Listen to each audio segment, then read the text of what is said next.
What is going on, everybody? Welcome back to the channel. After Sound here, bringing you Splinterlands content every single day. We also stream right here on this channel every Tuesday, Thursday, and Sunday morning, so come by and say hello. Okay, I wanted to talk about something that was mentioned in the, I guess it wasn't a town hall, but the stream that the team did yesterday with Hardpoint, Yabamat, and Aggro, the Wizards, right? So they mentioned something that I think might have gotten lost in all the hype and craziness that was Rift Watchers and Node's Tranche 1 selling out yesterday. And that is that there are proposals coming, it sounds like very soon, on potential SPS distributions for two projects. The first of which is land, and the second of which is tower defense. Now, let's go to land first. With land, this is something that the team sold, I think, over 2 years ago at this point, or maybe almost 2 years ago. And at this point in time, Q4 is still up in the air to a certain extent in terms of getting land phase 0 and land phase 1 out. Let alone who knows when land phase 2, which is like the functional, fun part of land, will be available to play. And right now I think that's scheduled for Q2, but again, with everything getting delayed, I wouldn't be surprised if that actually is maybe a year or more out at this point in time. So people who have had land are complaining about it because, and I get it, right? Especially if you've had land for a while and you just want to play it. If you've had land since, last year when land was going for like $500-800 a pop, but you've seen it decline, you're not getting any value out of it. The airdrop is over.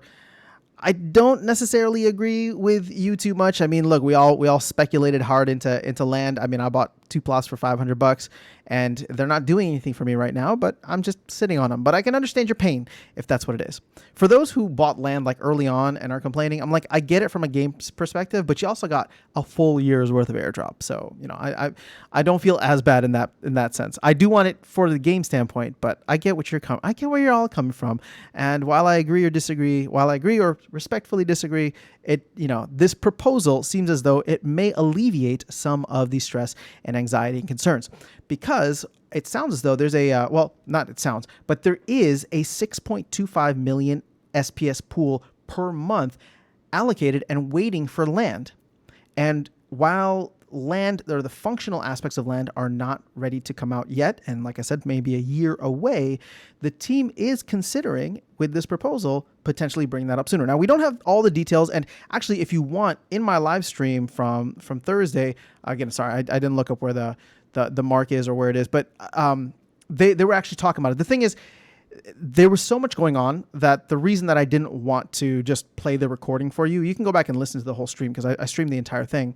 But you can, there wasn't much detail outside of the fact that they were floating this idea out there as something that is coming soon down the pipeline as a proposal. So the first one is land and starting to potentially distribute some of that pool out. Again, the team can't make a unilateral decision because they don't control SPS. So it's the SPS DAO, meaning that there'll be a governance proposal. And then similar to that will be tower defense. Now, to take it back to the beginning for tower defense, one of the things that I keep saying is that I don't feel the need to go heavy into tower defense. I am so excited for the game, and I'm very bullish on it as a genre of games and potentially bringing a whole new audience to the Splinterlands ecosystem. Not the game, but the Splinterlands ecosystem. But I don't want to tie up capital like that, buying 500 packs, which is like roughly $2,500. I don't want to tie up capital like that, simply due to the fact that it's like, well, if I'm not going to be earning anything on it and it's just going to be sitting there in packs that don't do anything for me for 6 months, 4 to 6 months, then which would be Q1, right? Then it doesn't make sense, right? Like, I want to get into tower defense as a game and play the game, and I think it'll be fun. But on the whole, it doesn't seem to make sense for me to make that investment now, like almost 6 or 7 months out from when I could actually be playing with the assets. So this proposal, which will be a separate proposal unless they decide to put them all in together, would be utilizing that 1 million SPS, which did pass, right? So that proposal for allocating or reallocating the SPS that's supposed to be for the team to the tower defense is 1 million SPS per month. And that, they're saying, is that something that they could start distributing to pack holders or asset holders of the tower defense game. Now, at this point in time, or starting next week, the only assets are going to be the packs. But that could be something interesting because I'm recording this on Friday afternoon, and the tower defense sale is set to go live in like 4 days, maybe even less than 4 days. So, I don't know when this proposal is going to come out. I don't know if it's going to be before or after, but that is something. If I would assume that we're going to hear about it sooner, which is why I'm recording this now.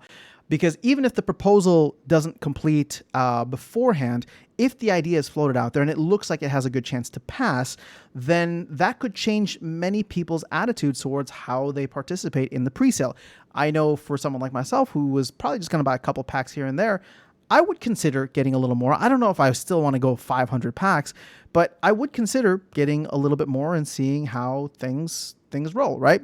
So again, we don't have information for this, but how will this affect where SPS is at right now? Now, we've burned a ton of SPS, which is great, but it would create 2 additional faucets for SPS, which would equal, if they do it in its full glory, like 7.25 million SPS additional per month. So we're not getting quite up there to airdrop numbers, but we are, it's still going to be a lot of SPS hitting the books. And I believe, it's probably going to be something similar to what they have here, where it automatically comes staked. So, again, I'm trying to put this on your radar as something to think about that you probably will be hearing about soon in case you missed the live stream from the team yesterday. But, I think that this could be something interesting to potentially change the minds or the buying, behaviors of many people out there who, like me, were not planning on going too heavy into tower defense, but may now consider, if the packs, I can't do anything with them yet, but if they're earning something for me, and that's going to be the interesting part here is if they're earning something for me, well, that could be something worthwhile. And especially if it's like 1 million SPS per month, I'm not even going to bother to do the math on this because I want to see what they have or what they propose. And if that even has any chance of proposing, we can revisit this. But again, just putting it on your radar in case you missed it or you weren't listening to the live stream from the team. I guess it wasn't a live stream because they didn't record it. It was just, they were all hanging out on Discord. And because I was streaming live, I kind of recorded it secondhand because on our stream on Thursday or yesterday, we were listening to it while watching the presale and participating in presale. So again, if you want to go check that out, again, it's probably 2 to 2.5 hours into that live stream video. I can't believe we streamed for like 4.5 hours. I still can't believe it, but it was a lot of fun. I enjoyed it. And I just wanted to put this on your radar because with all the hype, with all the craziness, with all the frustration of the sale yesterday, this is something that is just potentially around the corner. So I will leave you with that, but let me know your thoughts in the comments below. Is this going to change your potential thoughts on not just buying tower defense packs, but maybe going back into the market and buying land if land all of a sudden becomes an income producing asset before it actually goes live? Whoops. So again, I can't imagine that it's going to be anything too crazy, or I don't know what the ROI would be on that, but it is something to start thinking about. And, we'll readdress this when the proposals actually go live, if they go live. But it sounds as though Hardpoint was talking about having these, out just around the corner. So that's all I got for you. Let me know your thoughts in the comments below. I will catch you all in the next video, and I will see you around the game. Take care.